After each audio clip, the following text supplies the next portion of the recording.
What the 10 of people watching this video have been waiting for: how much I made with my collaboration with the international fast fashion retailer Shein. Drum roll please. I made $1,700. What you think? Was it worth it? You'll find out. Hello creatives, my name is Tyler Zachary Karenko, fashion designer and entrepreneur. Welcome to the House of TZC, where we're building better fashion businesses together. This is the third video in a 4-part series where I talk about that collaboration, the collection itself, the process of working with them, sales and profits, and then my overall thoughts on the company, fast fashion, and the experience. Let's get into it. We're going to start by talking about the payment process and how it works, and I'm going to answer some of the questions that I've been asked from the people watching these videos. First question: how much money do I make per garment? The simple answer to this question is that a designer will make 10% of gross sales globally per garment. Gross sales are typically all sales revenue and related revenue transactions before discounts and returns. However, the Shein contract defines gross sales as all revenue received by company, less only customary items, sales tax, return, shipping, handling paid by the customer, but not manufacturing costs, promotions, marketing, etc. I believe that this means that all the manufacturing costs, promotion costs, and marketing budget are already factored into a fixed cost that is going into each garment individually. Deeper in the contract, they go on to say that they give the customers 30 days to do a return after the purchase date. As long as a return is made within 30 days, that does not count towards the gross sales that you will be receiving that 10% from, but they do still count for the total sales that you made on your entire collection. Essentially, this is the equation that you're going to calculate how much you're going to make for the collection. 10% of sales is equal to the company costs and profits minus the sales made within 30 days. The next question I got asked was, how often do you get paid? Shein X designers will get paid once a month on the 25th of every month. How it works is you go onto the Shein X portal from the 10th to the 15th, the beginning of the month, and you accept the amount of money in your account from the previous 30 days. Even though you're only getting paid once a month, they send you a weekly sales sheet that shows you what garments were sold and how many were sold. My third question: how much money did you make from your collection? From when the collection launched, November 21st or 24th of 2022, to now, when this video is being filmed, the collection has made a total of $20,771 with a total of 1,849 individual pieces being sold. Of this 1,849 individual pieces, there are 296 of those pieces that were returned in the amount of $3,743.64, leaving me with a total income of $1,710.08. And the final question: was the money worth the work? And that is the question for this whole video. So if you want to find out, you're going to have to stick around to the end, because I'm not going to give it up that easy. But if you've gotten anything out of this video so far, go and hit that like button for me. Next, we're going to talk about garment performance, but not individually. We're just going to kind of put it into some categories: top performers, low performers. But first, I'm going to put all of the garments up on screen and the original cost that they went on sale for. I will also say that all of these garments at some point or another over the last 6 months have gone through some sort of discount or promotion where they have been sold at a lower cost. We're going to jump into the top performers in sales. And I'm going to be looking down a lot because I have to read off my notes for all of these numbers.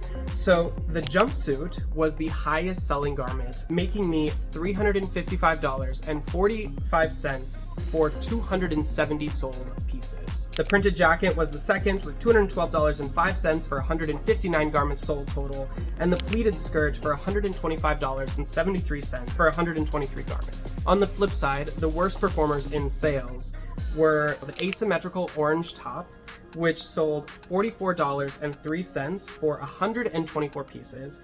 And I will say that I saw this garment go on deep sales more than any other garment. But also, if you remember back to my previous video, this garment was really cheap and it felt that way. So I totally get it. The next worst performer was the turtleneck brown top. This sold for $45.07 for 116 garments sold. And then we had the asymmetrical white dress, which sold $55.57 for 101 pieces sold. Next, we're going to talk about the most returned by number of garments. I'm not sure if the returned number here is already included in the number sold or if those are two separate numbers. My assumption would be that it's already included, and so I will read them as a part of the returned total. And I'm going to do them in order of the percentage of that number returned. The most returned garment was the brown boxy top, with over 25.83% of the garments sold returned. The jumpsuit was next with 68 out of 270, or 25.18% of the garments sold. The orange asymmetrical top with 27 out of 124, or 21.77% returned. The least returned garments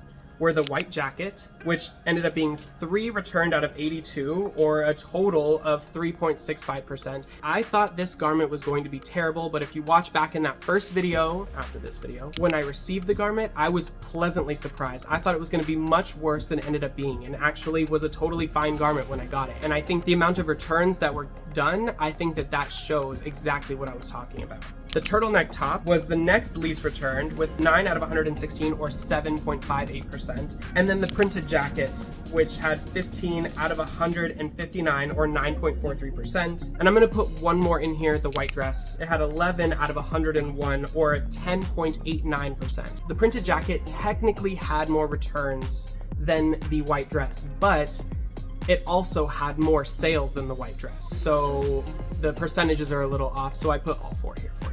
I think that my best performing piece was the printed jacket. It had the least amount of returns, and it ranked second in my highest producers.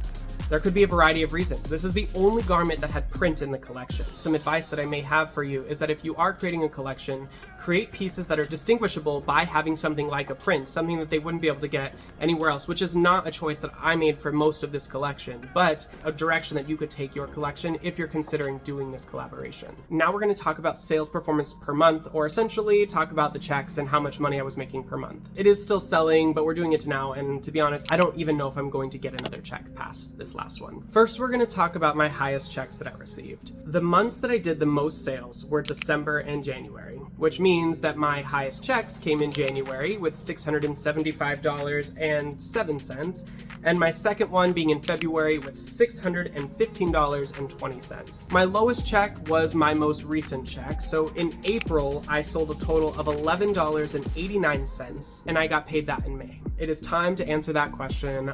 Was it worth it? More specifically, was the money worth the work that I did? Big question, short answer, yes. Really? And let me explain why. I did some math to kind of figure out how to make sense of what I'm about to say. All of the numbers that I'm about to tell you were estimations based on my experience and may not be true for everybody, but based on what I experienced with working with Shein and what I experienced working as a new fashion designer in the industry, these are kind of all the numbers that were put together. First, I took the 2 first salaries that I was offered in the fashion industry as a fashion designer. The first one was $40,000, the other one was $45,000. Unlivable wages in New York City. Averaged together, that's $42,500. I then divided this number by 365 to find the amount that I would make per day, which was 116. Technically, working with Shein, you're an independent contractor, so you are not going to be working a typical 9 to 5, working 5 days a week, like I would have been at those jobs. But when you get paid salary, that salary is equaled out to every single day, so how much you have to live on per day before taxes. This is where the estimation starts. I then estimated that for Shein, I was averaging 4 to 10 hours per week for about 3.5 months. These numbers are semi-arbitrary because I didn't record the time that I was actually working for Shein, so it's just a guess. And the hours were incredibly scattered for over a year. Let's just pretend that it's 6.5 hours per week for a total of 91 hours worked. Since you only work 8 hours for a job in industry, I divided that 91 by an 8-hour workday to get a total of 12 days worked. And now I take the profit that I made of the $1,710 and I divide that by 12 days to get a total of $142.50 per day worked. This leaves me with saying that if you're gonna make $142 for independent contract work over that $116 that you would have made for your first job in the industry, it is totally worth it. And that gives you wiggle room. Even if I worked, another 3-4 days, I still would have made more money working with Shein than I would have working in industry. Obviously, this could not be somebody's full-time gig. Truthfully, you can't live off of $1,700 for 6 months. That's not a possibility. But, for a new designer, especially for an independent designer, for somebody who is just coming out of college, for somebody who wants to give fashion design a try, totally worth it for you. I would say go for it. Something important to note here is that the actual work and responsibility that I had in industry was way harder than the work that I did for Shein. Equally as monotonous. I was still doing all the same work, the colorways, the designing, the tech packs, the fit notes, the fit meetings. The main difference was that I had more responsibility at the jobs. I had less freedom at those jobs. but I was also valued more as a person and as an employee at those places than I was with Shein. Remember, their objective is not really to care about you. They produce new clothing every single day. 365 days a year, they're putting new clothing on their website. So all they care about is getting your designs on their website as quickly as possible for as cheap as possible. That is what fast fashion is. That is what their objective is. Before I start to crumble everything I just said to you, I'm going to end this video because there is way more to this than just money, and you need to know that as a designer. But I'm going to put that all in the final video of talking about fast fashion, talking about working with them, and talking about, truthfully, if this is worth it for you as a designer and you as a brand. Until that video comes out, please feel free to catch up on the main series on my channel in the playlist listed here, where I talk about my first solo collection, Tell It to the Bees, inspired by love, loss, devotion, spirituality, folklore, and the secrets whispered to the bees. Come and watch that series. Watch a designer in action make a collection from starting the process of designing and creating the concept all the way to selling it to customers, with a possibility that I get to show at New York Fashion Week in February. Cross your fingers for me. But until next time, sweet dreams, creatives.